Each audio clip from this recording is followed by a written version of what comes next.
দেখো দুটো টাইপের কথা দেখো, একটাতে বলছি যে আমি জানি যে সে এটা করবে, আমি জানি সে এটা করবে, আর একটাই বলছি কি আমি জানতাম সে এটা করবে।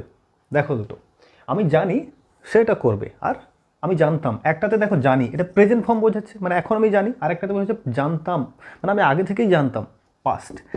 এইগুলো ট্রান্সলেট কেমন করে করবো ঝট করে দেখে নাও। এগুলো অ্যাকচুয়ালি ন্যারেশনের নিয়ম ধরে ধরে ট্রান্সলেট হয়। দেখো, আমি জানি, আই নো, এখানে আমি জানতাম, আই নিউ হবে, আমি জানতাম আগে থেকে, তাই না? আমি জানি যে সে এটা করবে, I know that he will do it, হয়েছে? আমি জানি যে সে এটা করবে, হি উইল ডু ইট।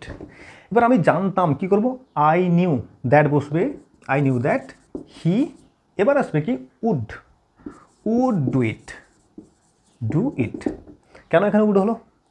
যেহেতু যেহেতু যেহেতু এই আমাদের ভার্বটি আছে পাস্টে, সেই কারণে এদিকের ভার্বটাকে আমাদের পাস্ট করতে হবে, অর্থাৎ উইলটা হয়ে যাবে উড। পরিষ্কার হচ্ছে? এগুলো ন্যারেশনের রুল ধরে আমাদের চেঞ্জ করতে হয়। তো যদি ন্যারেশনের ক্লাসটা দেখতে চাও ডিটেলসে দেখো।